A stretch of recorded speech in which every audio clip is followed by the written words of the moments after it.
You're not delayed, you're early.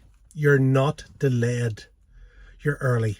I had something happen to me about a month ago, 6 weeks ago. We were in Portugal on vacation, and when it comes to traveling, tend to be very organised. I check everything, I book everything, I plan everything. Everything's in order. And when we were coming home, our flight, I had checked it a few times, 9:30 a.m, got up at 5 o'clock, got the taxi to the airport. We're there 3 hours before the flight, plenty of time because there'd been delays in the past.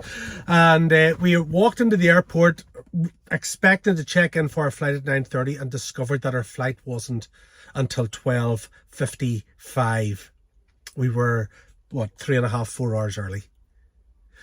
And I couldn't believe it because I had checked 3 or 4 times during the vacation what time our flight was at. And I knew there was something in it. And as we were sitting in the airport, I felt the Lord say this: Craig, you're not delayed, you're just early.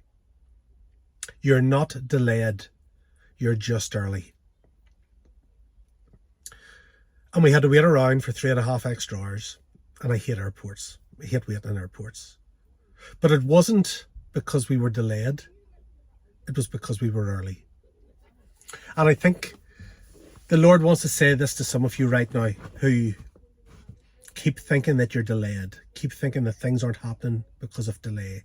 It's not that you're delayed, you're just early. In other words, what I would believe the Lord would say is this: you are ready, but your transportation or your destination isn't ready for you. You see, we were ready to fly at 7 a.m, but our flight wasn't ready until 1 p.m, 5 to 1. We were ready. We were more than ready. And I think for some of you, you are ready, and you've been ready for a long time. But your transportation, how the Lord's going to get you to the next place, or your destination, the place you're going, isn't yet quite ready for you. And that's why you're waiting in the airport.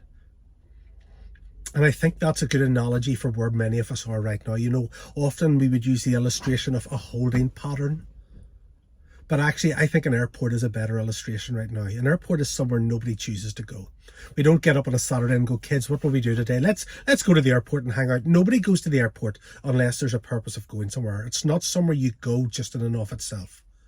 It's somewhere you go somewhere else. And I think you see, a holding pattern is when you're in the air and you know where you're going, you've got your destination. But I think a lot of us are at the airport right now and we're not actually completely sure where we're going. We're not delayed, we're early, but actually we're not completely sure where the flight's going. Our bags are packed, we're ready to go. That sounds like a song. But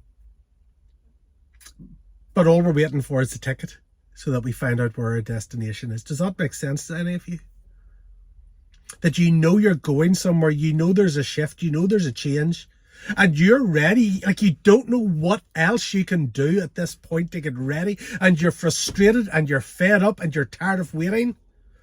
But there's nothing you can do. There was nothing I could do to make that flight leave any earlier.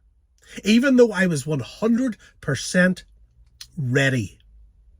There was nothing I could do to change the situation except go through the process of waiting for the transportation to be ready and the destination to be ready. Hopefully that will help some of you to make sense of maybe what's going on in this long season in the airport. I don't think you're in a holding pattern. I think a lot of us are in the airport, and the transportation's getting ready and the destination is getting ready. But I just want you to know, because when you think you're delayed, particularly if you think the enemy's delaying you, you fight against it. If you think you're delaying you, you keep looking introspectively, trying to figure out what's the sin. And sometimes that is the case. But I think in this long period of delay we've been through, I believe the word of the Lord is this for many of us: you're not delayed, you're just early. So all you have to do is wait. Stay with the process. Don't grow too frustrated. Don't push things too hard. Don't try and do things your own way. Don't force what he hasn't endorsed. And in due time, he will get you to where he wants you to be. Blessings, guys. Speak to you soon. Bye.